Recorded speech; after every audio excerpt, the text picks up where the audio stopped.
estarlos repitiendo continuamente. Para poderlo lograr, debemos estar forzosamente en la divina voluntad. Pero el ejemplo es Jesús. Entonces debemos tomar el ejemplo de Él para poder entender qué es lo que nosotros tenemos que hacer, ¿sí? Y aquí es en donde yo pienso que probablemente tengamos alguna, duda, dificultad para entrar en Jesús. El conocimiento de Jesús es un conocimiento definitivamente muy, muy oscuro. Si ustedes recuerdan las palabras de Jesús en la última cena, cuando les dice a sus apóstoles, todavía tengo mucho que decirles, ¿se acuerdan? Y luego dice, el Espíritu Santo vendrá y será el que los vaya conduciendo poco a poco hasta la verdad plena. Y ahí sí, poco a poco hasta la verdad plena. Y la pregunta es, ¿qué es la verdad plena? Bueno, la verdad es Jesús. Acuérdense que dice, yo soy el camino, la verdad y la vida. Entonces, lo que nos está diciendo en aquel tiempo es que no lo conocemos, no tenemos idea de quién es Jesús. Tenemos una semejanza de lo que Él hizo estando en este mundo, su naturaleza humana. O sea, dónde estuvo, qué predicó, qué hizo, qué milagros realizó, pero no tenemos una idea exacta de lo que se realizaba en su interior. Hay una frase muy característica también en el Evangelio, donde dice, ¿ustedes creen que yo he venido a hacer mis obras? Se equivocan. Es mi Padre que mora en mí, quien hace sus obras en mí. En alguna otra ocasión dice, yo no puedo hacer nada si no es lo que veo que hace el Padre. O sea, se está refiriendo a que todo lo que hace lo tiene que tomar a modelo de lo que hace el Padre. En fin, son palabras que no hemos todavía como comprendido muy bien, pero vamos a entenderlo quizá mejor, y este ejemplo ya lo he dicho muchas veces, cuando un sacerdote pone en práctica un sacramento. O sea, en la Eucaristía, ¿qué hace el sacerdote con la hostia y con el vino? Los consagra y viene esa transubstanciación de la forma de la sustancia del pan y la sustancia del vino en Jesús. Y ahora la pregunta es, ¿el sacerdote consagra? ¿No? ¿Quién consagra? ¿Jesús? Tampoco. Son los dos. Es el acto del hombre del que se vale Jesús para a través de ese acto poner el acto de Él. Eso es un acto divino. O sea, un acto divino que tiene la participación de la naturaleza humana y en ese acto humano corre el acto divino y entonces se produce, ¿qué? Una vida divina. Y ahí empiezan los problemas. ¿Qué es una vida divina? ¿A qué le llamamos vida divina o a qué le llamamos vida? Bueno, vamos a empezar con nosotros. Vida. ¿Se han preguntado alguna vez? Uy, es para el tema, es para ambientarlo. ¿Se han preguntado alguna vez qué es lo que conforma la vida de ustedes? Bueno, esos son los componentes, pero la vida, los actos. O sea, cada acto de nosotros va uniéndose a todos los actos que hacemos y van conformando una vida humana. Nos dice Jesús que todos los actos toman las características o la naturaleza de la voluntad con la que fueron hechos. Si nuestra voluntad es una voluntad humana, tiene una naturaleza humana, todos nuestros actos resultarán actos ¿qué? Humanos. Por lo tanto, todo lo que hacemos que esté motivado por mi voluntad, está ayudando a desarrollar mi vida. Cuando nos vemos ahorita en la actualidad, cada uno de nosotros, pensamos que somos algo, pero no tenemos idea de lo que se está formando en nosotros o lo que nos ha formado. Y lo que nos ha formado son todos nuestros actos desde que fuimos engendrados en el seno de nuestra madre. O sea, ahí empezó nuestra vida. Y el conjunto de esos actos nos fue formando. Luego nacimos, empezamos a aprender, empezamos a alimentarnos, aprendimos a caminar, a reconocer, a hablar. Después, poco a poco, fuimos a la escuela, fuimos aprendiendo. En fin, todo lo que tenemos en nuestra vida es lo que está conformando nuestra vida ahorita. Y lo traemos junto, lo traemos con nosotros. No hay forma de poder separarme de mis actos anteriores. Esto a veces nos cuesta trabajo entenderlo, pero cuando ustedes escuchan que alguien tiene que curar a su niño interior, sí lo han oído, ¿verdad? Tiene que sanar a su niño interior. ¿Qué están diciendo?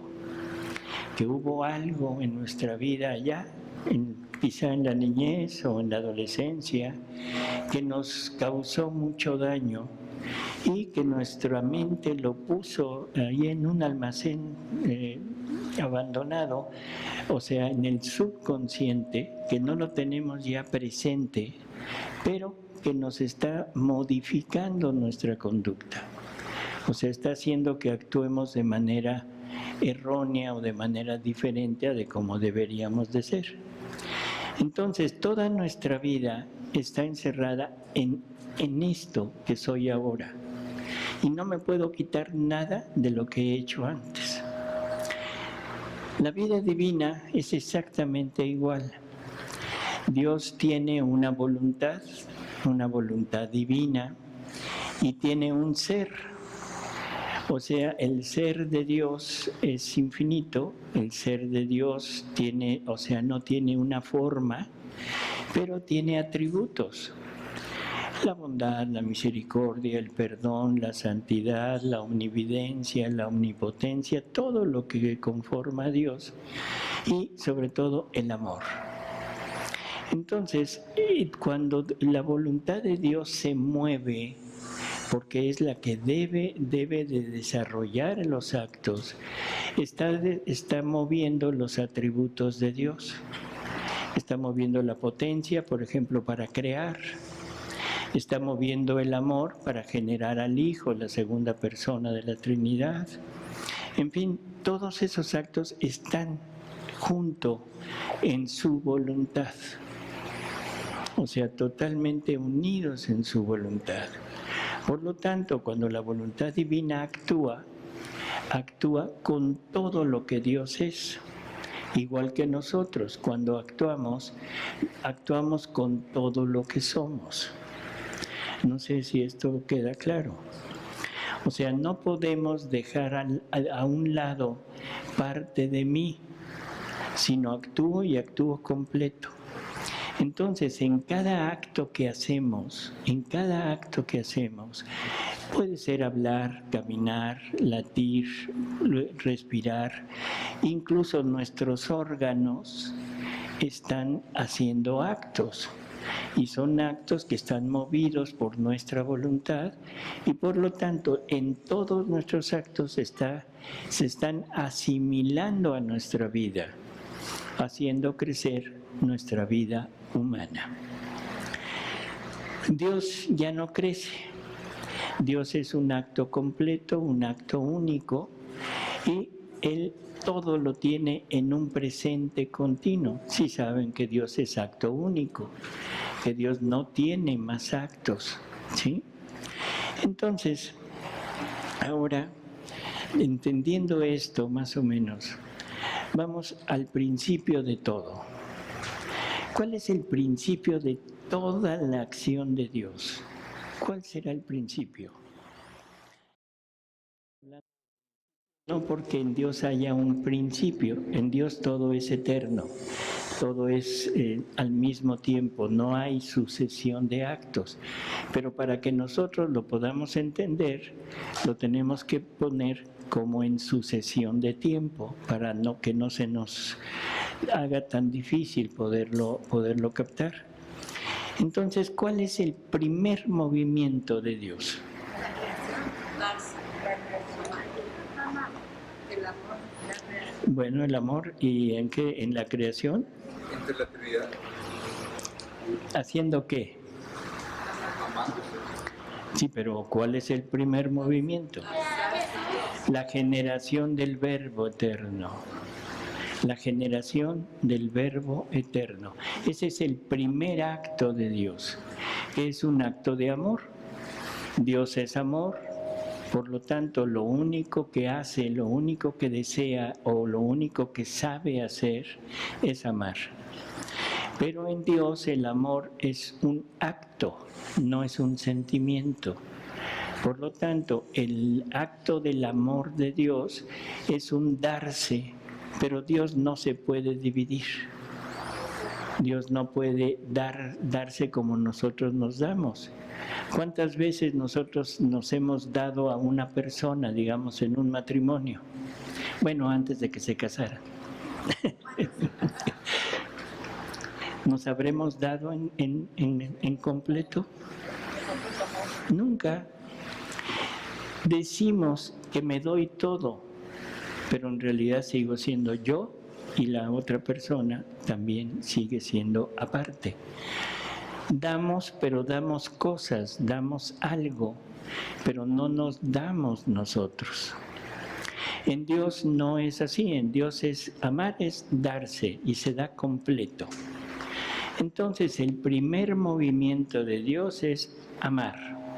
Se dona totalmente y ahí está la generación del Verbo, la segunda persona de la Trinidad, que es Dios completo, o sea, la misma naturaleza, los mismos dones, los mismos atributos, todo igual.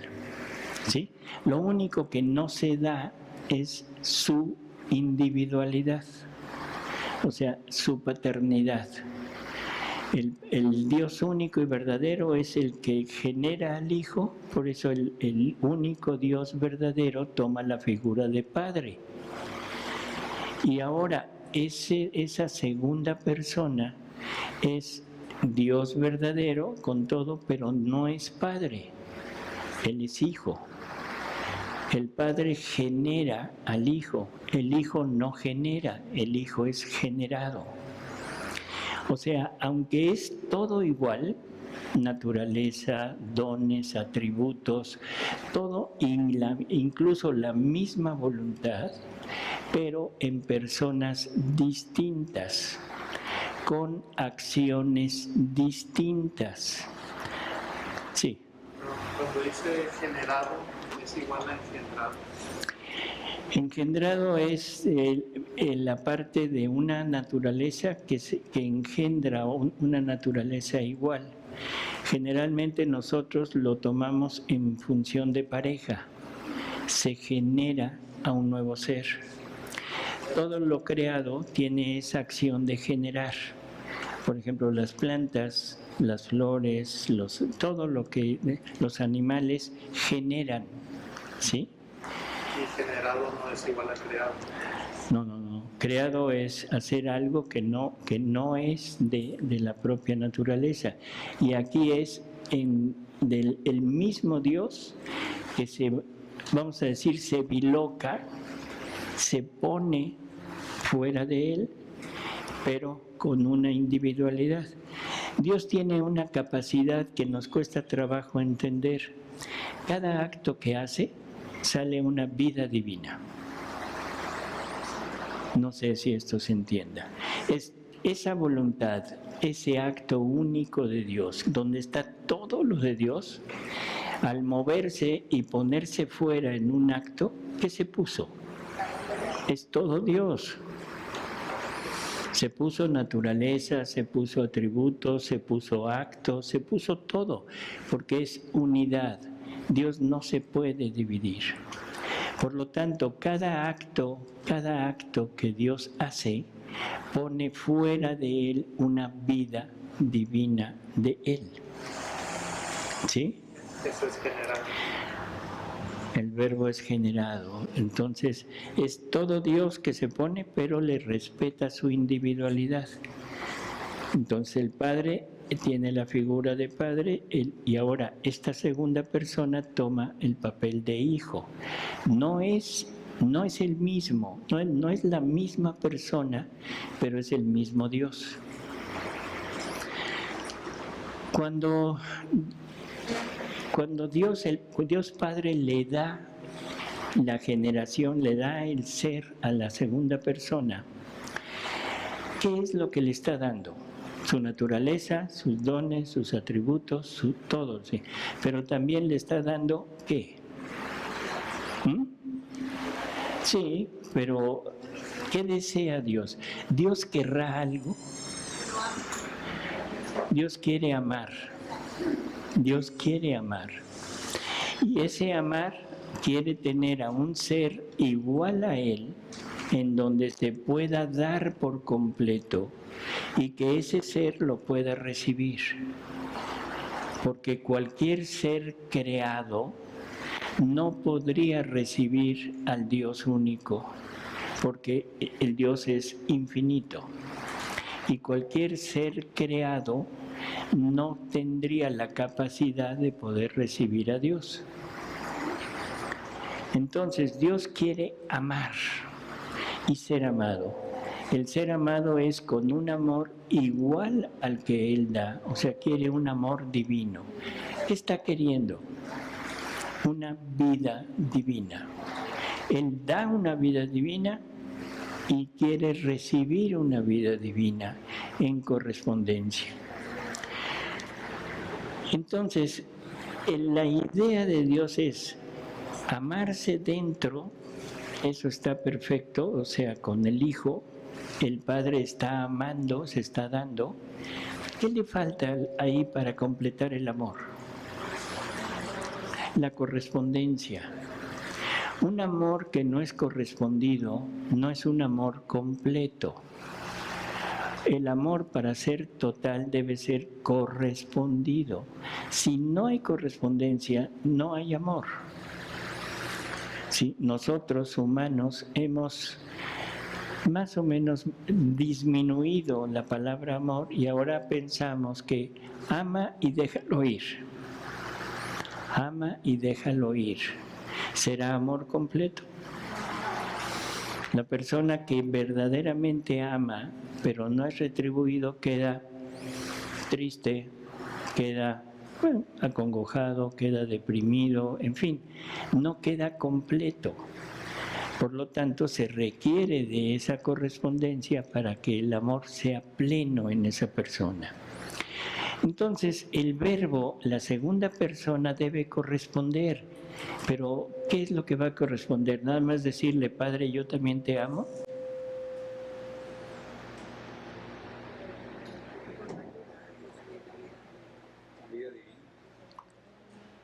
Sí, pero a ver, por eso les decía yo que es un tema un poquito así raro, pero les pido que pregunten, o sea, si yo le digo a alguien te amo y voy a representar mi amor con esto, y van a decir, uy, qué poquito ama. Bueno, no importa. Yo lo doy y le digo te amo. Y si esa persona a la que le estoy dando mi amor me dice te amo y me regresa esto, ¿en qué se convierte ese amor? En un juego de voleibol. ¿Sí? Te doy la pelota, me das la pelota, te doy la pelota, me das la pelota. O sea, es un juego de voleibol.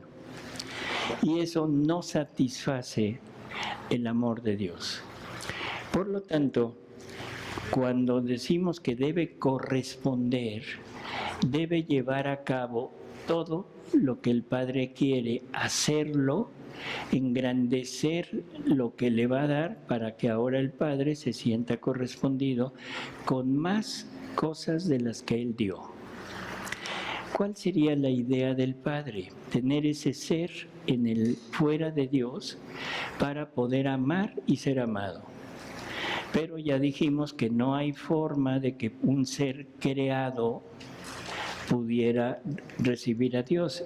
Entonces, ¿qué hace el Verbo eterno? ¿Qué hace la segunda persona?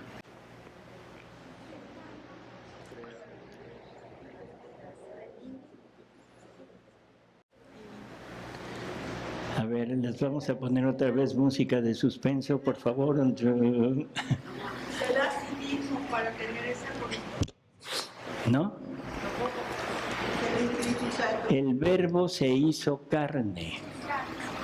El Verbo se hizo carne.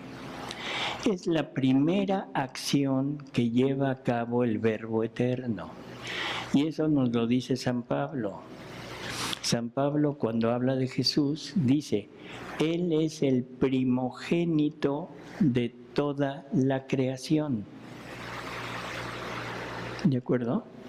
Él es el primogénito de toda la creación. Al rato se las doy, no hay problema, pero ese es San Pablo. Tenemos que ir como afianzando todo lo que vamos diciendo, lo tenemos que poner o que afianzar en nuestra doctrina. Si no está en nuestra doctrina lo que nosotros hablemos, por favor me lo dicen luego, porque el vivir en la divina voluntad, todo está en el Evangelio, todo está en las cartas de los apóstoles y todo está en el catecismo de la Iglesia Católica, que es nuestra doctrina. O sea, y esto lo queremos recalcar para quitar dudas, porque a veces decimos cosas que parecen raras, pero todo está basado en nuestra doctrina. Entonces, cuando dice el apóstol, Él es el primogénito de toda la creación, o sea, es la primera obra que Dios hace. ¿Y por qué? Porque el Verbo eterno, tomando una naturaleza diferente de la de Él, diferente de la divina, una naturaleza humana pero unida a Él, ahora ese ser ya es capaz de recibir el amor de Dios y poderle pagar con el amor de Dios. Y ese ser se llama, ¿qué? Jesús. O sea, Jesús desde toda la eternidad está en la mente de Dios, no en forma de materia, no la materia, no el cuerpo, pero en la idea de Dios, ahí está ya la humanidad de Jesús, en el cual puede desarrollar ese intercambio de amor. Y luego, ¿qué nos dice San Pablo? O sea, para entender todo lo que tenemos como creación, que nos dice, todo fue creado por Él, para Él y en Él. Por lo tanto, la segunda acción que lleva a cabo el Verbo eterno, pero ya no la lleva a cabo desde su naturaleza divina, sino ahora lo lleva a cabo desde su naturaleza humana. Y es Jesús el que crea todo, lo crea Él, todo fue creado por Él, para Él, porque todos nosotros somos la finalidad de nuestra vida, la finalidad de nuestra existencia es Jesús. O sea que eso es algo que debemos tener muy presente. En realidad no sabemos qué estamos haciendo en este mundo. De ahí nace esa inseguridad, esas insatisfacciones y ese desviarnos totalmente de la naturaleza, de la finalidad para la que fuimos creados. Pero fuimos creados para Él, fuimos creados para Jesús, ¿sí? Fuimos creados por Él, para Él y sobre todo en Él. En Él. Esto es algo que también como que nos distorsiona, porque ¿cómo podemos pensar que todos estemos en Jesús? Bueno, este es el plan original de Dios, de compartir con nosotros lo que Él es. Y la única forma, la única manera de poderlo lograr es que Él se funda en nosotros, que Él se ponga en nosotros y haga una fusión entre su naturaleza divina y humana con nosotros. Si ustedes recuerdan, ¿qué nos dicen? Que fuimos creados a imagen y semejanza ¿de quién? De Dios. ¿Pero en quién? En Jesús, en su Hijo Jesucristo. Por lo tanto, nosotros debemos ser imagen y semejanza de Jesús. Y ahora el problema es que no conocemos a Jesús. Ya vimos que en la última cena nos dijo, no me conocen. Y nos dejó el Evangelio, nos dejó todo lo que Él hizo estando en este mundo para que lo fuéramos empezando a conocer. Pero ese conocer de este Jesús no es conocer realmente al ser inmenso que es Él, porque Él es hombre Dios. Entonces la pregunta es, ¿qué hacía la divinidad cuando Jesús, hombre, hacía una mesa? Porque era carpintero. ¿Qué hacía la divinidad cuando el hombre Dios, siendo niño, correteaba en algún lugar? O sea, cuando jugaba. ¿Qué hacía el hombre Dios cuando era un bebé y mamaba del seno de María? ¿Qué hacía el hombre Dios? ¿Qué hacía la divinidad? ¿Qué hacía el Verbo Eterno? ¿Mandé? Pagarle al Padre en amor, reparar por todo lo que estamos haciendo. Y usaba los actos del niño aquel. ¿Sí? Bueno. Otra frase difícil del Evangelio. Cuando Jesús se queda, que lo llevan al templo y se queda enseñándoles a los doctores, que María y José después de 3 días no lo encuentran, van, lo buscan y lo encuentran ahí. ¿Qué dice el Evangelio de Jesús? Y Jesús crecía en sabiduría y en actos. Entonces la pregunta es, ¿crecía? Bueno, supongo que en estatura sí, pero ¿se estaría refiriendo a la estatura? No, se estaba refiriendo a la acción de amar, a la acción de conocer, a toda esa magnitud que tenía Él. Acababa de estar con los doctores de la ley enseñándoles. Un niño de 12 años. Estaba totalmente inmerso en su divinidad. ¿Y cuál es la respuesta que les dice a José y a María cuando le dicen, oye, ¿por qué nos hiciste esto? ¿Qué dice? Que no saben que me debo dedicar a las obras de mi Padre. O sea, está llevando a cabo todo lo que el Padre le encomendó hacer. Y entonces empiezo a entender el por qué dice, no soy yo quien hace mis obras, sino es mi Padre que mora en mí. Bueno, ese crecer, ¿para qué crecía? ¿Cuál sería la razón de crecer? ¿Y por qué necesitaba crecer? ¿Para preparar qué? A todas los sacerdotes y todo con la llamada. Bueno, en aquel tiempo, pero ¿cuál sería la necesidad principal de crecer? No se nos olvide, es hombre verdadero. Hombre verdadero.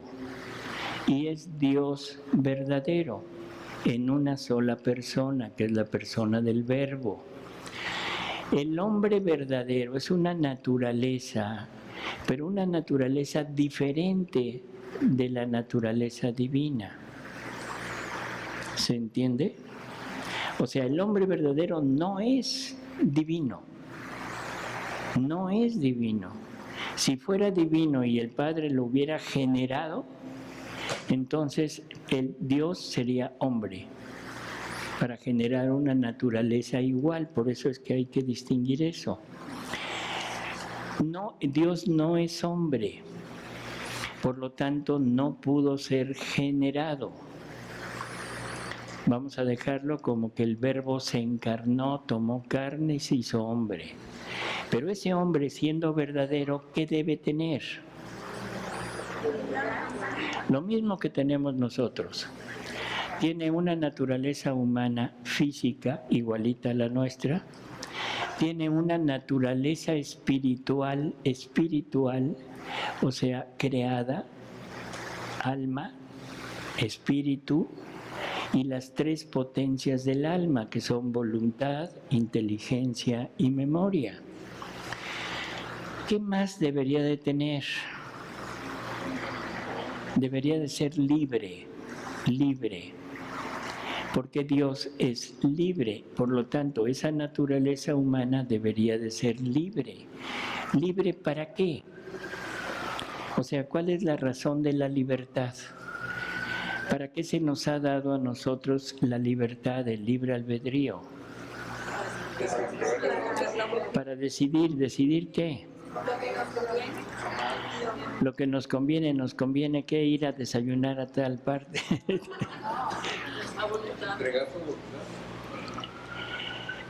Dios quiere vivir en esa criatura, pero no lo quiere hacer forzado.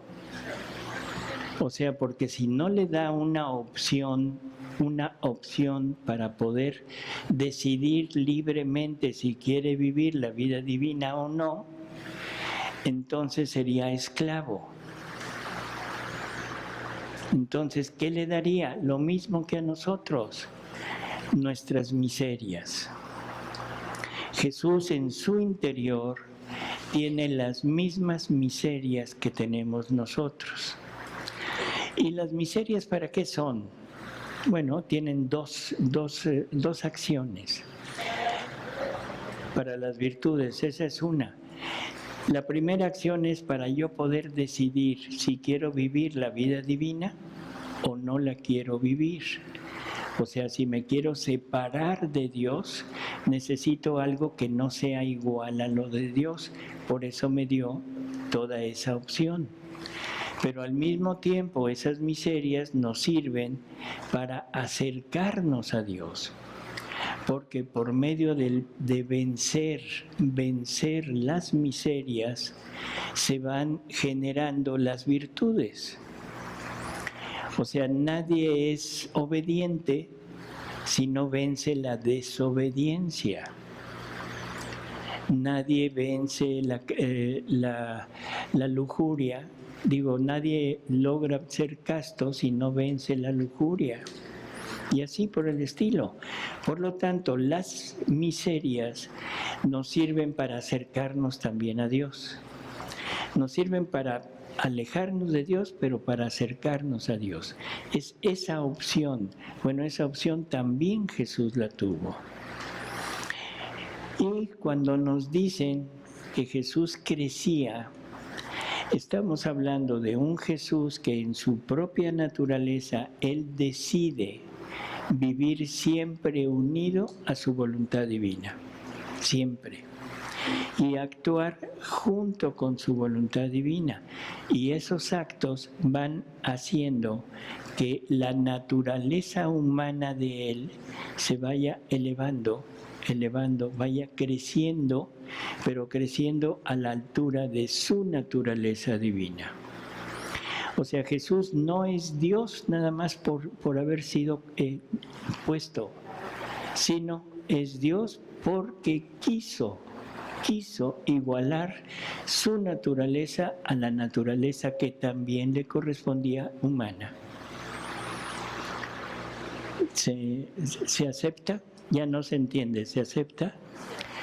Sobre todo, tenemos cosas que nos van dando como dudas sobre esto.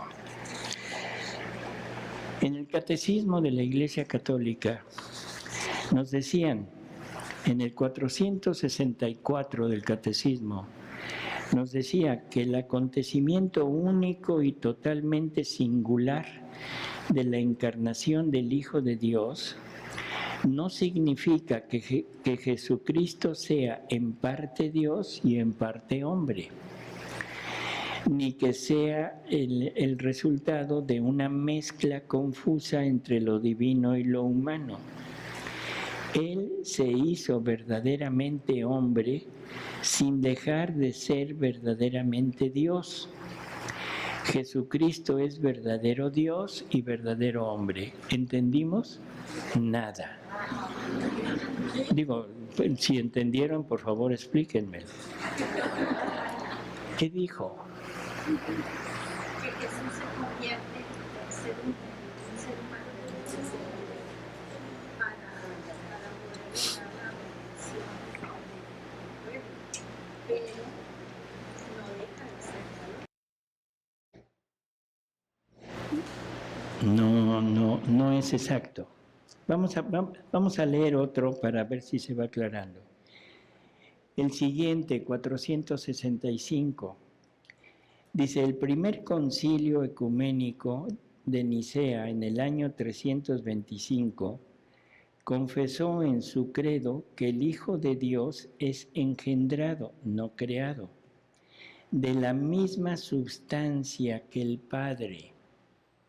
Bueno, ¿esto es una realidad? Sí, en el Verbo eterno, porque el Verbo eterno es de la misma substancia del Padre, es Dios por naturaleza. Pero ¿y Jesús? ¿También? De la misma substancia que el Padre. Lo que decíamos hace un momento, si fuera esto una realidad, el Padre sería hombre, porque sería de la misma substancia del Padre. De la naturaleza divina, sí, el Verbo eterno es de la misma naturaleza de Dios, ahí no hay problema. Pero cuando toma carne, cuando se humaniza, esa humanidad ya no es de la misma substancia del Padre. Ese ser ya no es Dios por naturaleza, es Dios por la fusión con su divina, con su persona divina, que es el Verbo eterno.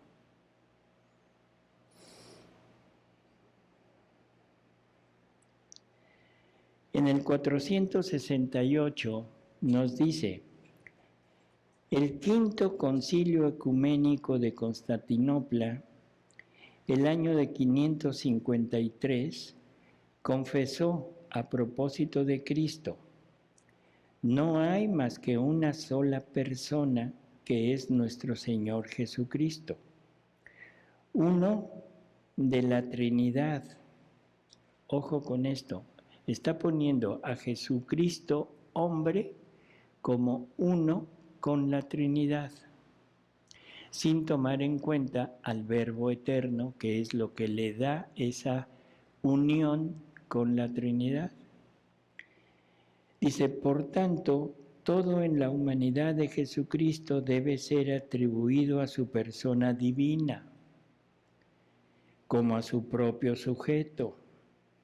No solamente los milagros, sino también los sufrimientos y la misma muerte. El que ha sido crucificado en la carne, nuestro Señor Jesucristo, es verdadero Dios, Señor de la gloria y uno con la Santísima Trinidad.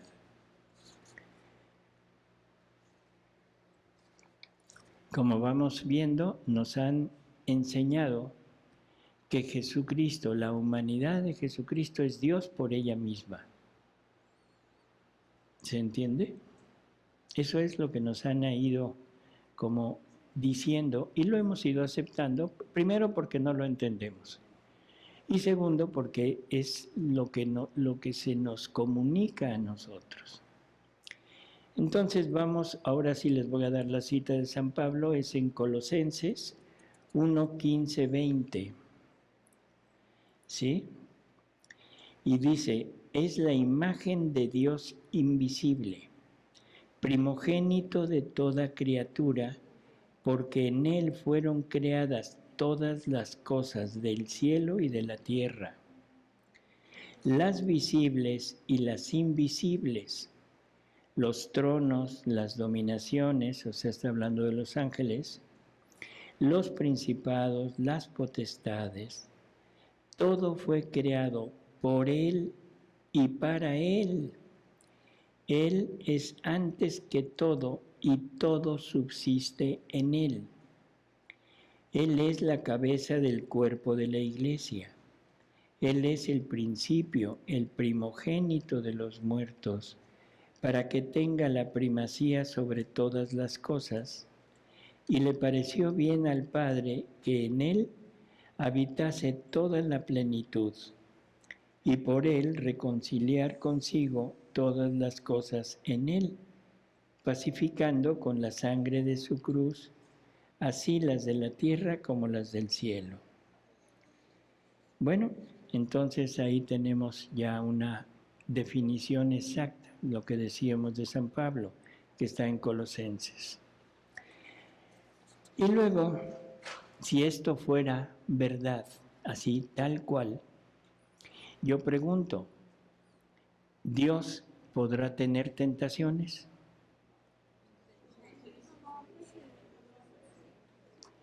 ¿Dios podrá tener tentaciones? No. La naturaleza divina es incapaz de poder ser tentada. La naturaleza divina es plenitud en todos sus atributos. Y uno de los atributos es el bien. Pero es un bien completo, total. No tiene para dónde hacerse. No tiene una posibilidad de escoger algo. Él es. Acuérdense del nombre que le da Moisés. Yo soy el que soy. Yo soy el que soy. Y le podemos agregar lo de Pedro Infante. Y no me parezco a nadie. ¿Sí? O sea, entonces es total y absolutamente imposible que la divinidad, que la naturaleza divina pueda ser tentada. Entonces, en donde fue tentado Jesús fue en su naturaleza humana, porque tenía una voluntad humana y las tentaciones tienen que incidir en una miseria. Si nosotros no tuviéramos miserias, el demonio no nos podría tentar. ¿Qué me podría inducir el demonio si yo no tengo en mí la miseria? A la hora que llegue el demonio y me quiera infundir en mí la lujuria, le voy a decir, oye, no sé de lo que me estás hablando. La mentira, no sé de lo que me estás hablando. La desobediencia, no sé. Por lo tanto, se requieren esas miserias para que el demonio pueda tentar a algún ser. En la carta a los Hebreos, en el capítulo 4, el versículo 15, dice lo siguiente. Dice, no es tal nuestro sumo sacerdote que sea incapaz de compadecerse de nuestras miserias, habiendo voluntariamente experimentado todas las tentaciones y debilidades, a excepción del pecado, por razón de la semejanza con nosotros en el ser de hombre. O sea, es totalmente, Él experimenta todo lo de nosotros. ¿Y lo experimenta en dónde? En su voluntad humana, con todas sus miserias humanas, y ahí es en donde se deposita la vida de nosotros. Nos dicen que Jesús vino, tomó nuestros pecados, se los puso como si fueran de Él. Es más, nos dicen, se convirtió en pecado sin haberlo cometido y tuvo que pagarlo. ¿Qué quiere decir pagarlo? ¿Para qué servía un acto humano? En la mente de Dios, ¿cuál habrá sido la finalidad de nuestros actos?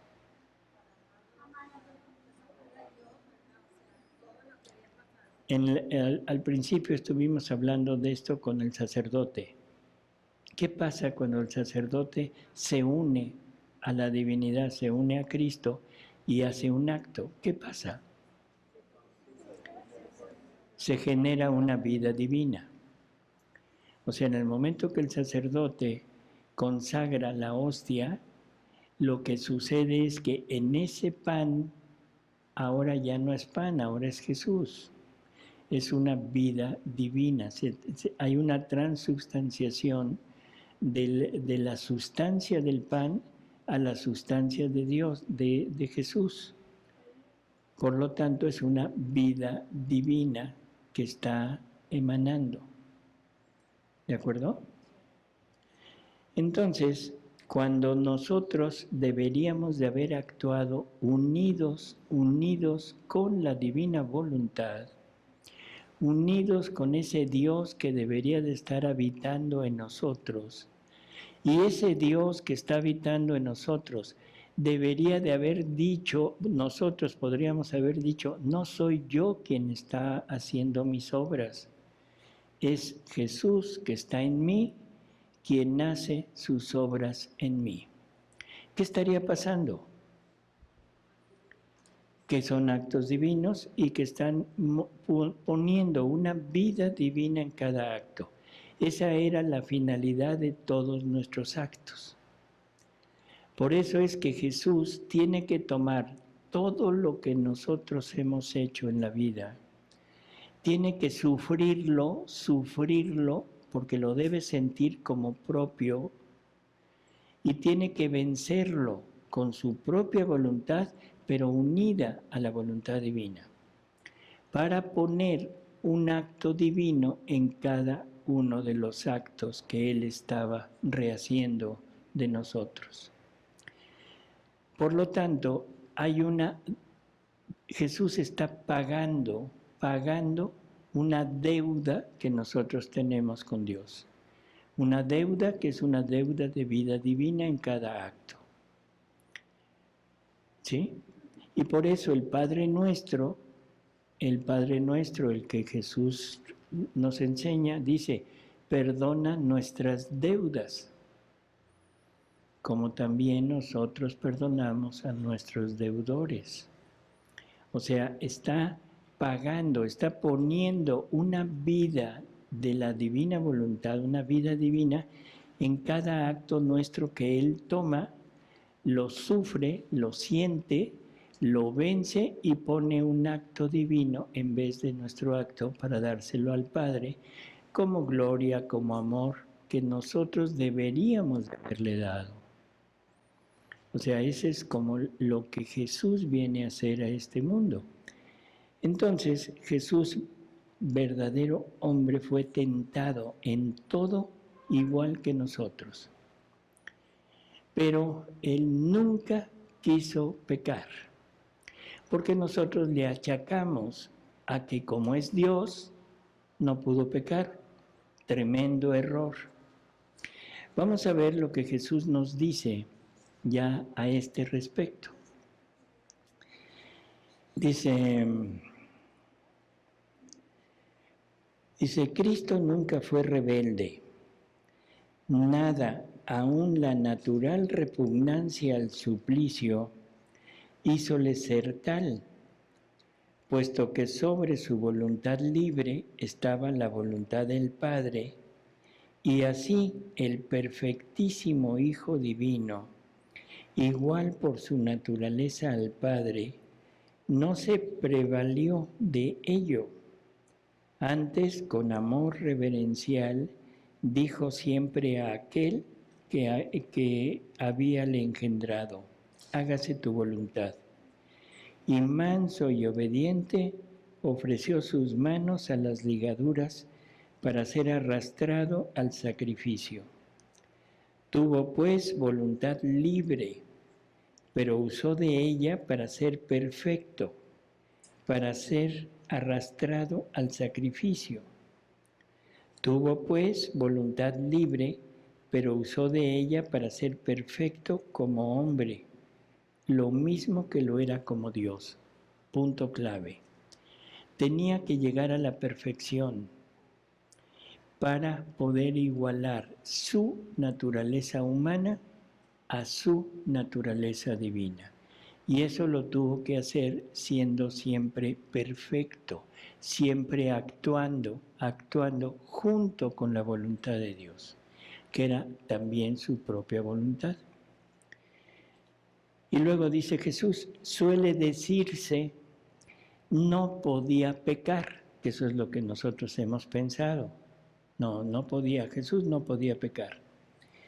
Y dice, tal frase sería exacta si Cristo hubiera sido solamente Dios. Dios, al ser la misma perfección, no puede pecar. Mas su segunda naturaleza, hállase sujeta a tentaciones. Y las tentaciones, si no se las rechaza, vienen a ser un medio para pecar. Ojo con lo que está diciendo. Él sintió la tentación y la tuvo que rechazar, porque si no, esa tentación, al igual que nosotros, nos lleva al pecado. Dice, si no se las rechaza, vienen a ser un medio para pecar. Las más duras tentaciones se desencadenaron contra el hombre.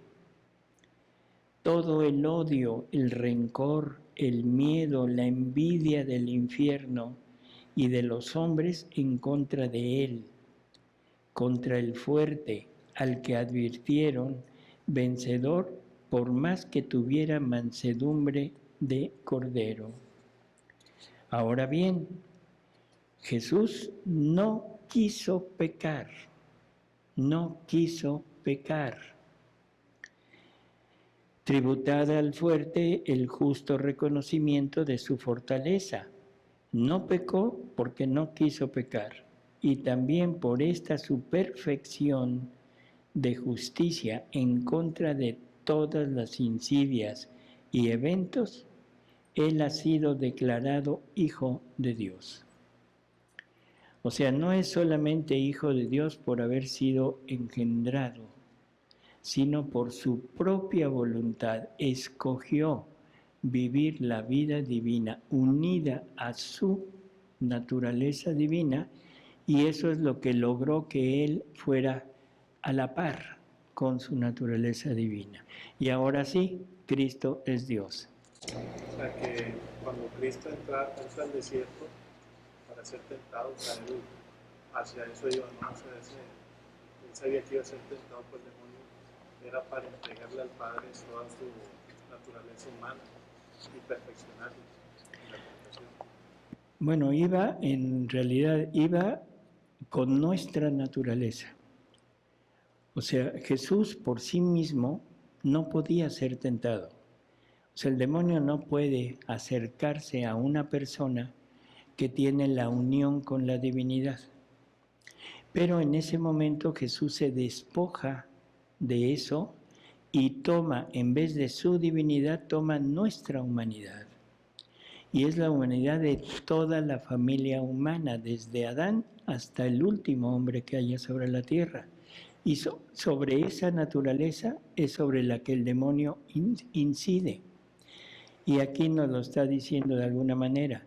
O sea, tuvo que sentir la tentación, vivirla como propia, vencerla con la unión con la divina voluntad, y eso es lo que va haciendo el triunfo sobre la tentación. Pero es el triunfo de él como hombre, pero aparte es el triunfo de nosotros en él. Porque dice lo que Adán no pudo hacer al inicio, Cristo lo hace. Cristo es el segundo Adán. O sea, aquí hay que tomarlo con cierta cautela. En Adán estaba el destino de toda la familia humana. En Adán estaba la perfección de la santidad. Si ustedes han visto el libro de Cielo, ¿sí lo han visto? ¿Qué dice el título? Pues no, que lo han visto. O sea, el libro de Cielo, pero dice, llamado a las criaturas al orden, a la finalidad para la que fueron creadas. Nos está llevando al principio. El libro de Cielo es el camino para restituirnos al punto de origen, que es Adán. En Adán la santidad era perfecta. En Adán estaba el hombre completo, pero aparte estaba Dios puesto en el hombre. ¿Cómo le da vida al hombre? ¿Con el soplo? Sí. Nada más. Él se pone en el hombre, dice, con su aliento se infundió en el hombre para darle vida. Y eso significa la unión entre la divinidad y la humanidad. Y entonces la santidad en Adán era la santidad perfecta que Dios quería para todos nosotros.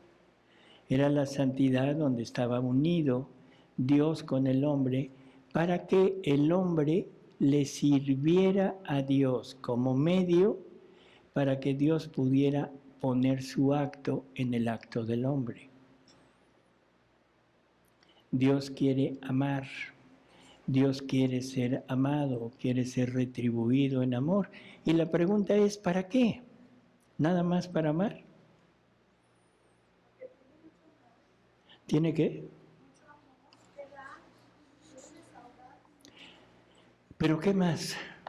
Si en cada acto, fíjense bien, si en cada acto que se hace por medio de la voluntad humana y la voluntad divina juntas, se produce, se genera una vida divina, ¿qué querrá Dios?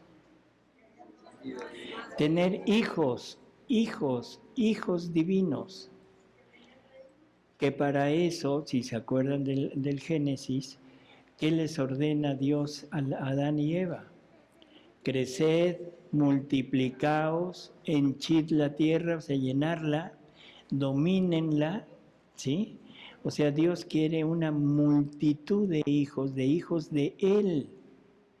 Y se vale de nosotros para reproducir esos hijos de Él.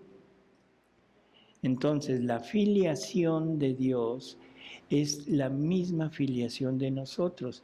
Y esto nos lleva a entender que nuestros hijos no son nada más nuestros, sino son hijos de Dios.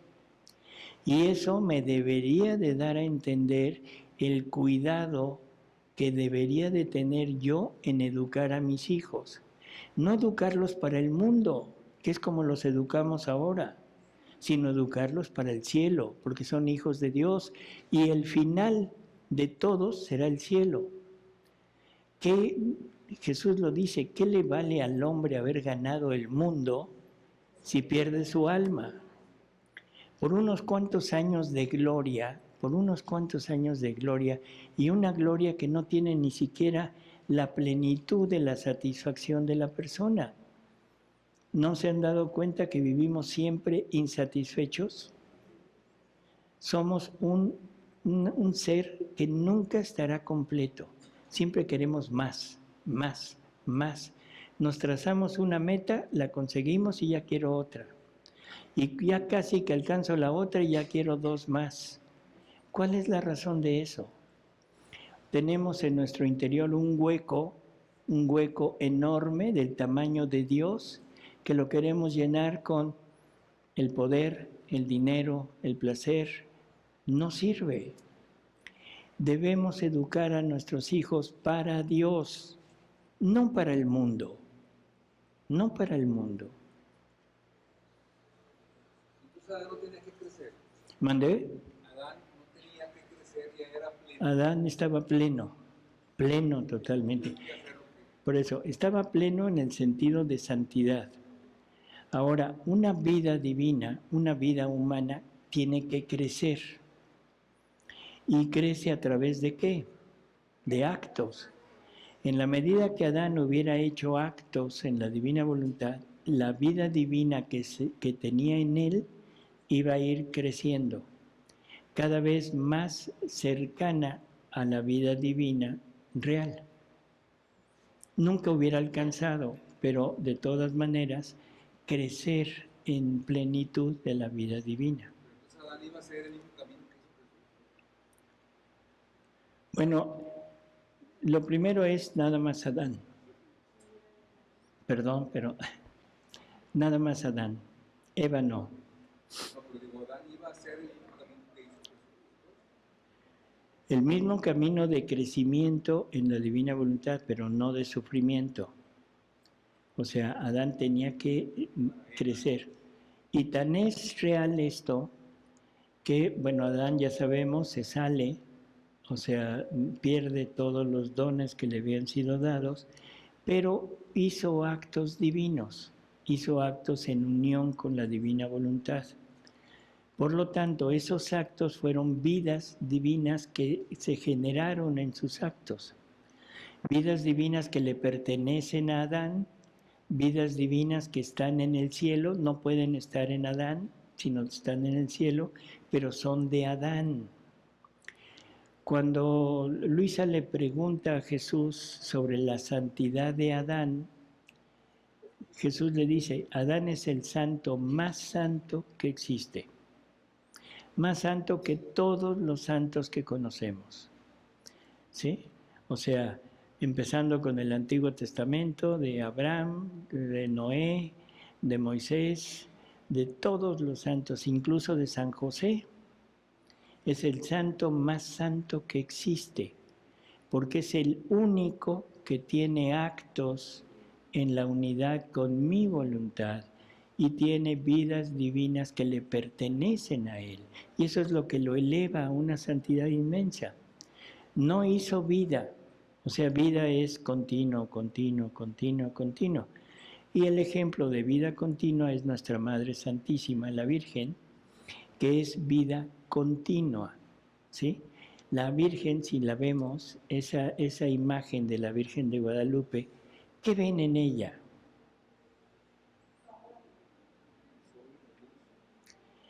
Revestida de sol, ¿sí?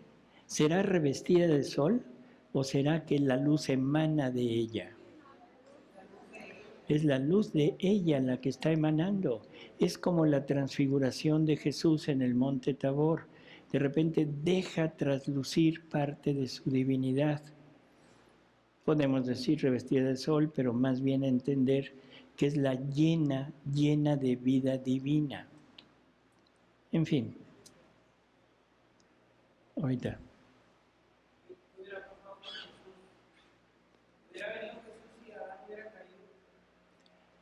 Claro, la finalidad de la creación es Jesús.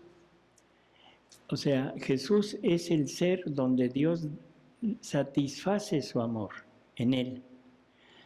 Y ahora en el libro de cielo, en estas revelaciones que Jesús hace a través de Luisa Picarreta, él le dice que antes de crear al hombre, él le dijo a su amor, o sea, a la divinidad, no quiero estar solo, quiero una criatura, quiero compañía con la cual poder compartir y poder tener alguien con quien poder darle de lo mío y tener una relación de amor.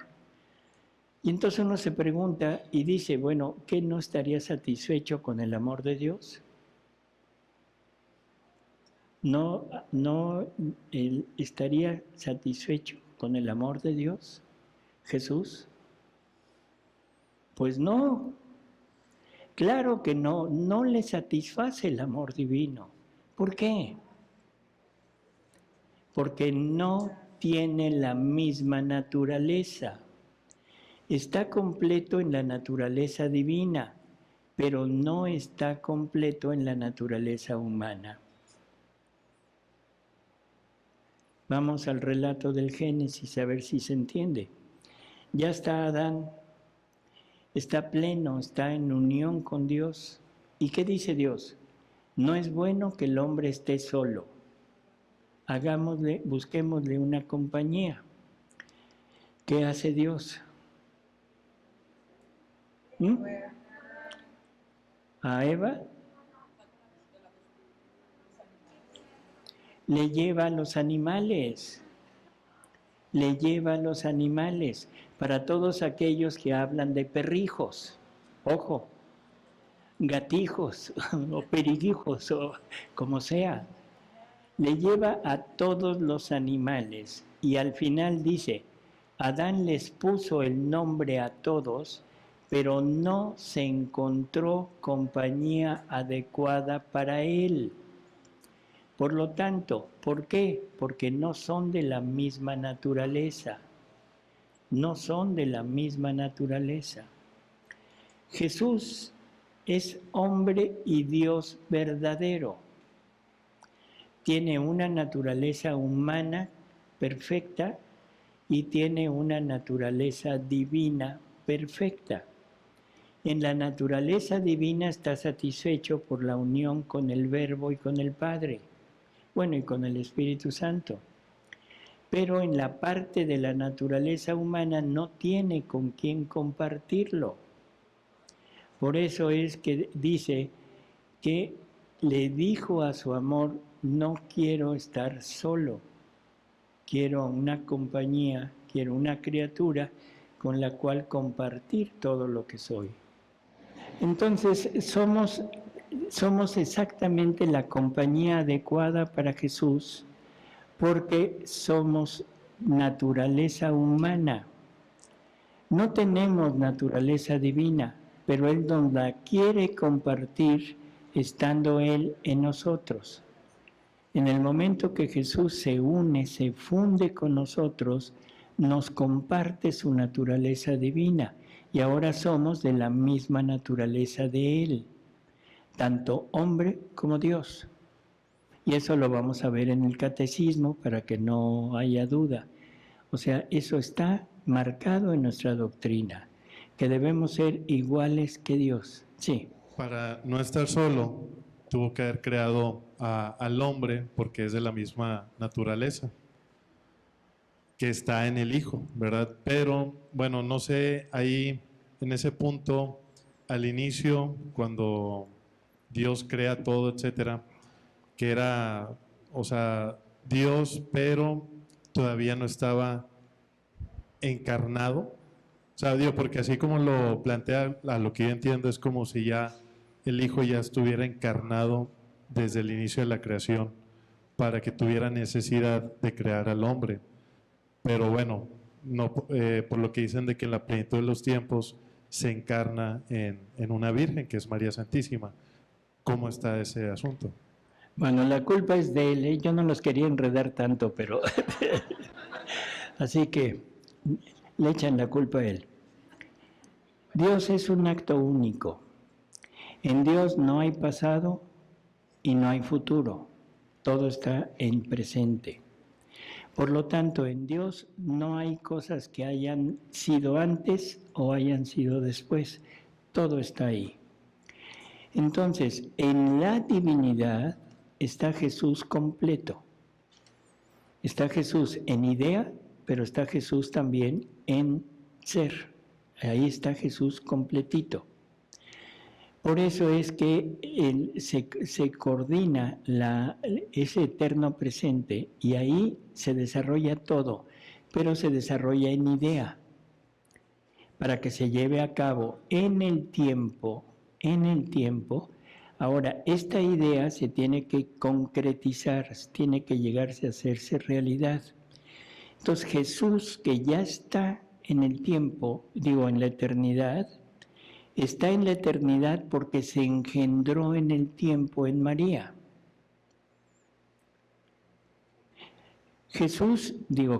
Dios no profetiza. Todos tenemos la idea que Dios profetiza cosas a futuro. Y la pregunta es, ¿será? ¿Tendrá una bola de cristal para decir, a ver, qué va a pasar con fulanito? ¿O qué va? No, Dios todo lo tiene en presente. Todo lo tiene en presente. Es esa capacidad de Dios de poderlo tener todo en un solo acto. Ahí sí no me pregunte cómo es, eso sí es, ahí se lo pregunta después cuando llegue, si es que llega. O sea, necesitamos entender que ahí está. Por lo tanto, Dios anuncia lo que nosotros hacemos en el tiempo. O sea, el tiempo es la materia prima de la eternidad. Lo que no sucede en el tiempo, Dios no lo tiene en su acto único. ¿Sí? Y podríamos pensar que Dios, teniendo en su acto único lo que quiere que nosotros hagamos, nos lo pone para que lo hagamos. Pero entonces estaríamos predestinados. No habría libertad. Por ejemplo, Dios profetiza que alguien lo va a traicionar a Cristo ya en este mundo. Entonces, en ese momento, si lo entendemos al modo de que Dios lo va poniendo, entonces a Judas le tocó el papel tremendo de ser el traidor. Y estamos poniendo a Judas como un actor que siguió muy bien su papel, pero no tuvo libertad. No. En el tiempo, Judas lo que hizo, eso es lo que Dios tiene en la eternidad y entonces lo puede anunciar. ¿Sí? Seguro. O sea, al final del día Judas Pudo haber dicho que no. Pero el plan, pudo haber optado que no, pero el plan de Dios ya estaba pues en el eterno presente, ¿no? No el plan de Dios, sino lo que el plan de Judas, Dios lo tenía en su eterno presente. Pero Judas decide. Sí, exacto. O sea, como quiera el sacrificio del cordero se hubiera dado por otro medio. Por otro medio. Exacto. O sea, Jesús tenía que morir y tenía que morir en cruz. O sea, eso era forzoso. Que hubiera un traidor dentro de sus apóstoles o que hubiera sido alguien fuera, eso resultaba igual. O sea, resultó que fue uno de sus apóstoles. Bueno, eso es lo que Dios tiene y es lo que Dios anuncia. ¿Dios sabe si nos vamos a salvar o nos vamos a condenar? Sí, ¿cómo lo sabe? Porque lo sabe todo, aunque yo no lo haya hecho. O sea, yo el día de mañana voy a hacer unos actos libremente. Mañana voy a decir, quiero seguir unido a Dios o quiero desunirme de Dios, pero eso Dios ya lo tiene presente. No es que Dios me esté diciendo, mañana te sales. ¿Sí se entiende? Bueno, ya ni me acuerdo en qué íbamos, ¿ya ve? Es culpa de él también.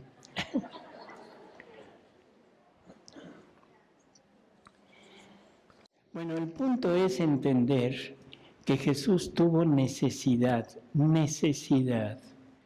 de su voluntad divina que le pertenece por ser una sola persona con el Verbo, para poder igualar su naturaleza humana a su naturaleza divina. Y desde su naturaleza humana nunca nos hubiera podido redimir. Nunca. Porque la voluntad humana no tiene la capacidad de poder abarcarnos a todos, de poder tenernos a todos y de poder pagar por todos. Por lo tanto, tiene necesidad de su unión con la divina voluntad. Y esto nos lo empieza a decir así. En el libro de cielo, en el libro 14, en la lectura 73, dice: mi voluntad tuvo un dolor al ver en tantos cambiados sus actos, de los cuales era actora en actos mortales para mí y para ellos. Por eso quise que mi voluntad, haciéndose doblemente actora de cada acto, extendiera sobre todos otro acto divino, que debía corresponderme según la santidad de mi voluntad con otros tantos actos divinos. Pero se necesitaba alguien para hacer esto. Y he aquí a mi humanidad, santa, libre también ella, que no queriendo dar vida, sino solamente a la vida de la voluntad divina, nadando en este mar inmenso, iba duplicando cada pensamiento, palabra y obra de criatura, y extendía sobre todo un acto de voluntad divina. Y esto daba satisfacción y glorificaba al Padre Divino, de modo que Él pudo mirar al hombre y abrirle las puertas del cielo. Mi humanidad, por cuán santa y pura, si mi voluntad suprema no le hubiera dado la entrada a mi voluntad humana, no habría podido formar la completa redención. Si la voluntad divina no hubiera dado la entrada a la voluntad humana de Él, no hubiera podido llevar a cabo la redención. Dice, a mi voluntad humana le habría faltado la omnividencia y por lo tanto no habría podido ver a todos. Le hubiera faltado la inmensidad y no habría podido abrazar a todos. La omnipotencia y no habría podido salvar a todos. La eternidad y no habría podido tomar todo como en un puño y remediar todo. Así que la primera parte en la redención la tuvo mi divina voluntad, la segunda mi humanidad. Si no fuera por la voluntad divina, la redención hubiera sido de pocos y limitada. Sí, limitada en el tiempo, porque faltándome la luz de la omnividencia que hace conocer a todos, no habría podido extenderme a todos. Así que para poder formar la redención, no hice otra cosa que abrir las puertas de la voluntad suprema a mi humanidad, puertas que el primer hombre había cerrado, y dándole campo libre, la hice obrar la redención propiamente en el seno de ella. ¿Qué sacamos de estas lecturas? Que la humanidad de Jesús se tuvo que unir voluntariamente a su voluntad divina para poder abarcarnos a todos, para poder rehacer los actos de todos, para poderle dar al Padre la gloria, el amor, la satisfacción, el agradecimiento, la adoración de todos. Pero su voluntad humana como verdadero hombre no era capaz de hacerlo. Por lo tanto, tuvo la imperiosa necesidad de unir su voluntad a la voluntad divina.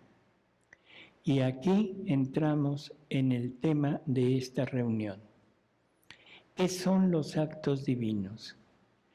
¿Jesús hizo actos divinos? Sí, obviamente, pero esos actos divinos fueron hechos por la voluntad humana de Jesús unida a la voluntad divina. Bueno, eso es exactamente lo que nosotros tenemos que hacer. lo que a nosotros nos están ofreciendo en la actualidad. No limitarnos a los actos humanos piadosos, no limitarnos a los actos humanos de muy buena intención de amar, de reparar, de agradecer, de adorar, pero a final de cuentas son actos humanos, limitados, y que no le están dando a Dios el amor que Él quiere recibir. Entonces, todo esto que hemos ido hablando ahorita es para ir entendiendo que la humanidad santísima de Jesús, esa humanidad perfecta de Él, tuvo necesidad de eso, tuvo necesidad de unirse voluntariamente a su voluntad divina. Y eso es lo que nos viene a enseñar. Y eso es lo que nos viene a decir. Esto es lo que todos deben hacer para crecer. ¿Para crecer en qué? En vida divina. Olvídense de su vida humana. Olvídense de su vida humana. Crezcan en la vida divina. Crezcan en la vida divina. Iguálense hasta donde puedan conmigo. Bueno, con Jesús. Se entiende, ¿no? Con Jesús, para poder tener una relación, una interrelación de amor con Él, para poderle pagar a Él. Jesús vino a este mundo y pagó por todos nosotros, le dio al Padre el amor, la gloria, todo lo que nosotros no le hemos dado, pero lo hizo con sufrimiento, lo hizo con toda su pasión. Y ya sabemos que la pasión de Jesús no es el último día de su vida. Esa ya fue un alivio. Todo lo que vemos que pasó en el último día es un alivio a los sufrimientos que tuvo. Porque Él sufrió 3 pasiones, ya lo saben, ¿no? La pasión del amor, la pasión del pecado y al final la pasión del hombre, la pasión de los judíos. En la pasión del amor tuvo que sufrir una muerte por cada uno de nosotros. ¿Cuántas muertes habrá sufrido? Infinitas, infinitas. Las sufrió en su interior. Yo no sé si podríamos entender qué tipo de muerte es. Él es Dios, o sea, tiene su naturaleza divina. ¿Qué sentiría cuando toma nuestros pecados? ¿Qué sentiría? Bueno, dolor, pero sobre todo, ¿qué pasaba en su interior? Cuando tiene que sentir, ojo con esto, tiene que sentir nuestra pasión. Usted en este momento, bueno, no, en este momento no, ayer tuvo el deseo infinito de hacer un acto, un pecado mortal. ¿Cuál le gusta?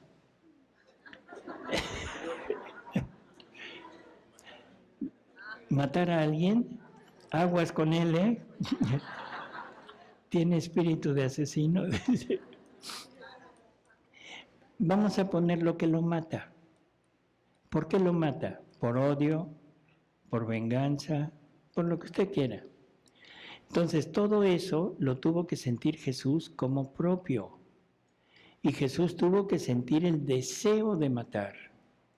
Jesús tuvo que sentir el rencor de usted. Tuvo que sentir el odio de usted. Eso en ese momento deja de ser Dios. No que deje de ser, sino en su interior es como si no fuera Dios y se convierte en hombre. Eso es una muerte. Pero una muerte que tiene que sufrir en su interior y que para Él es una muerte real.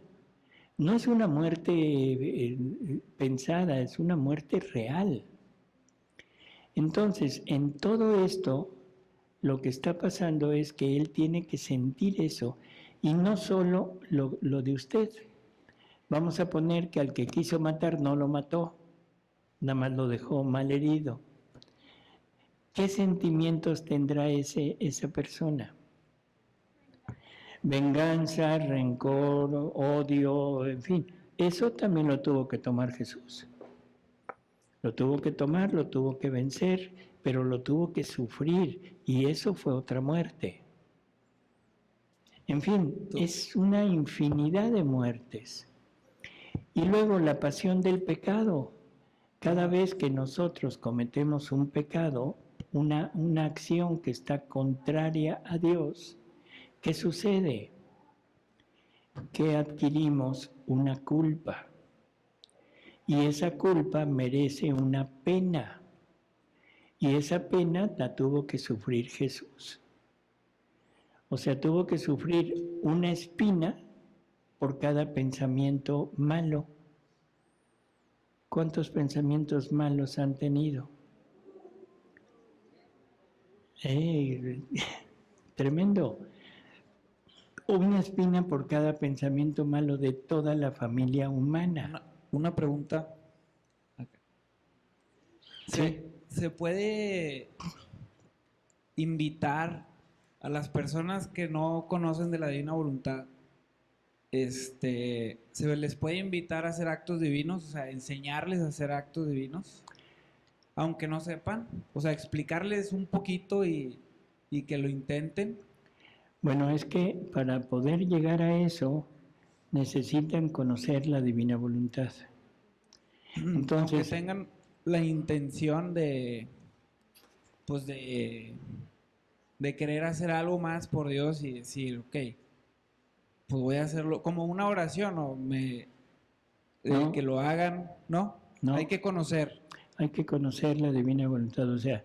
Y preguntando más que nada por el tema de, bueno, por ejemplo, mi abuelito, ¿no? Que ya no está muy interesado en leer cosas nuevas, o que batalla a lo mejor para leer un libro y conocer, y el que nosotros le estemos explicando, y pues él ya está ya a lo mejor grande como para estar leyendo un libro tan largo, pero ayudarlo a entender a través de lo que nosotros le platicamos, y que él intente hacer actos en divina voluntad, aunque no lo entienda del todo. Bueno, así sí, sobre todo por la edad.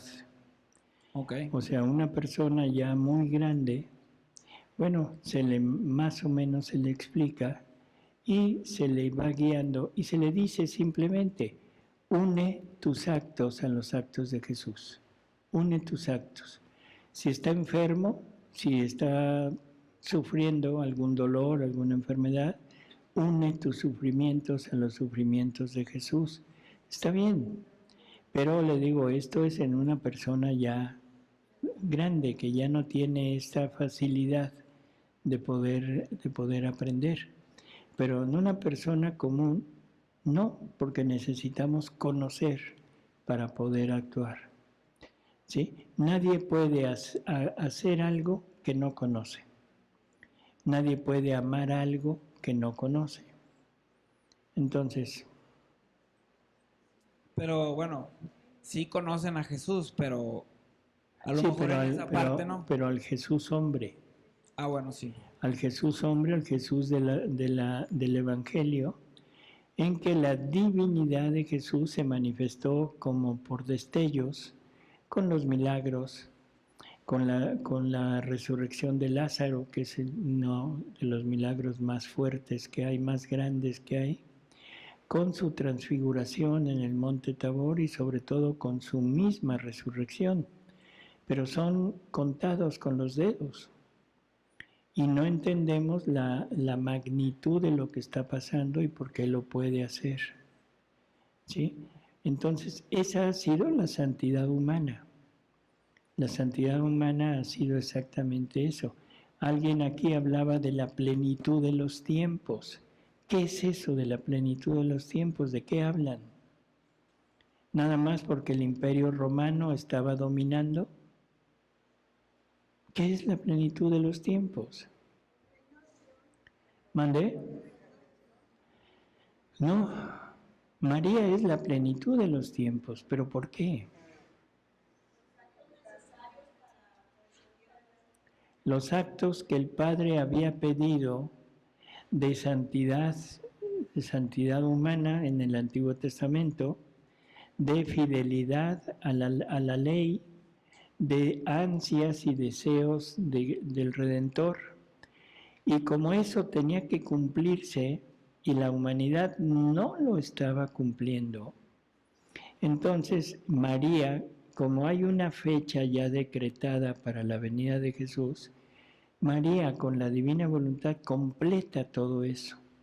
En la divina voluntad abarca a todos, hace los actos de todos, rehace la vida de todos, las peticiones, los anhelos del Redentor, y ella es la plenitud de los tiempos. Ahí viene el Verbo Eterno a redimir.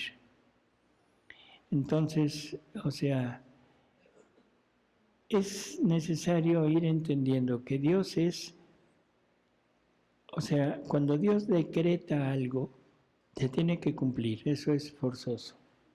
Pero pone siempre reglas para que eso se cumpla. No es nada más así. Por eso es que cuando viene Jesús hace 2000 y poco más de años, no nos dejó la divina voluntad. ¿Qué nos dejó? Nos dejó el conocimiento de su humanidad. Y ahora nosotros que nacemos en pecado original, ¿cómo se nos quita ese pecado? Que no es pecado, pero bueno, en fin, ¿cómo se perdona? Por el bautismo. ¿Y qué es el bautismo? Sí, es un sacramento, pero nos inserta nuevamente en la vida de Jesús. O sea, nos inserta la vida divina. Y ahora esa vida divina, ese Jesús que queda insertado en nosotros, lo tenemos que hacer crecer. Pero ¿cómo lo hacemos crecer? Vamos a poner a los santos, no a nosotros que quizá ni siquiera ha empezado a desarrollarse. O sea, con virtudes, con sufrimiento, con sacrificios, o sea, con todo lo que la santidad humana tiene. Pero ¿qué hicimos crecer de Jesús? Su naturaleza humana. Porque la naturaleza divina de Jesús no la hemos podido hacer crecer. Porque esa naturaleza divina debe crecer con actos divinos. Y por lo tanto no estaba completa. Otra de las causas por las que Jesús dice no me conocen, por las que San Juan en su primera carta dice ya somos hijos de Dios, pero lo que debemos ser no lo conocemos. Sabemos que cuando Él se manifieste, refiriéndose a Jesús, sabremos lo que debemos ser porque lo veremos tal cual es. Entonces, el libro de cielo, estas revelaciones nos están dando un panorama, es una manifestación de Jesús que está haciendo para todos nosotros. O sea, se está mostrando tal y como es, y ahora estoy sabiendo lo que cada uno de nosotros debería de ser. O sea, el libro del cielo no es algo para aprender y decir, ay, Jesús, qué bonito lo que fue. No, es para saber lo que debo hacer. No tendría ningún sentido conocer a Jesús en la parte divina si no lo hago conocer si no lo hago crecer en la parte divina, para que ahora sea un Jesús completo en mi interior. Se podría interpretar que es para vivirlo, para hacerlo vida en nuestra vida cotidiana. Así es. En fin, este es el tema que vamos a llevar a cabo. Actos divinos. ¿Cómo se hacen? ¿Qué caso tiene hacerlos? ¿Por qué? Y sobre todo la continuidad de actos. Porque una vida no crece si no hay actos continuos. O sea, una mujer embarazada, imagínense que está, no sé, en el segundo mes y de repente ya no, la placenta ya no le pasa alimento o no le pasa oxígeno. ¿qué le pasa a ese producto? Se muere y se sale. Eso es lo mismo que pasa con nosotros si empezamos a querer vivir en la divina voluntad y cortamos nuestra sucesión de actos. Estamos quitándole la oportunidad de seguir creciendo. Así que eso es el punto. Nos vemos mañana, ¿sí? Y espero que no... A ver otra vez el preguntón, digo, perdón.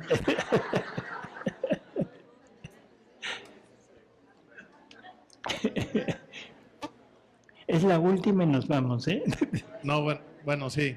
Primero es que mencionó pasión de amor, pasión de pecado y faltó la otra, La pasión del hombre, que es la que que es conocemos. la crucifixión. La todo. crucifixión, Bueno, todo eso. y otra pregunta. Ahorita lo que decía respecto a estos actos divinos para poder llegar a vivir esta vida en la divina voluntad. Bueno, Luisa, ¿es de qué año? ¿1900 aproximadamente?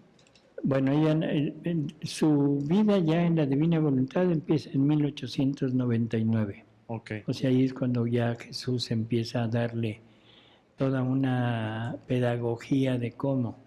Aunque antes ya tenía comunicación con ella, pero no había nada escrito. Por eso es que el libro 1 no tiene fechas, porque el sacerdote que estaba con ella le pide que escriba todo lo que había pasado en su vida anterior. Pero ahí empieza esto y el reino pues lo va poco a poco teniendo, ¿no? Ahora, y el camino de santidad, por ejemplo, previo a Luisa Picarreta, no sé, voy a decir, un San Ignacio de Loyola, que alcanzó también la santidad y, no sé, a lo mejor su metodología, los ejercicios que también llevan a este profundo conocimiento de Cristo, pues también son camino de santidad. Pero ¿qué diferencia habría entre los santos de antes que tenían esta vida de santidad a, por ejemplo, Luisa. después de, o sea, Luisa y posterior, que ahora se nos ha revelado todo esto? Que ningún santo ha hecho un acto divino. Acto divino. No hay ningún santo, ni San Ignacio de Loyola, ni Padre Pío, ni Santa Teresa, ni San José, ni nadie había hecho un acto divino. Todos eran actos humanos, virtuosos, fortificados con la gracia, pero no eran actos divinos. Y en teoría el acto divino nos facilita o es más pleno el camino a la santidad que el acto humano. No es que sea más pleno, es la santidad que Dios quiere. Dios su idea de Dios es vivir la vida de Él en usted. O sea, usted le va a dar entrada a Dios para que Él pueda desarrollar su vida a través de los actos de usted. Pero eso tiene que ser voluntario, tiene que conocer perfectamente lo que de Él está pidiendo, tiene que llevarlo a cabo y tiene que conocer los efectos de eso. ¿Y San Pablo? Bien, gracias. O sea, San Pablo, por lo que decía de que ya no soy yo quien vive, sino Cristo Jesús. Ya no hay tiempo, pero ¿me puedo extender Mañana. nada más 4 horas?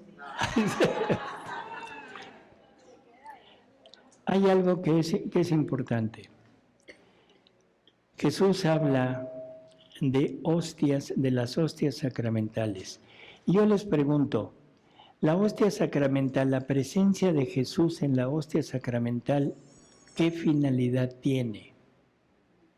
¿Cuál es la finalidad de la hostia sacramental? Llegar a nosotros. Es el medio que Él usa para poder llegar a nosotros. Y ahora la pregunta es, ¿para qué?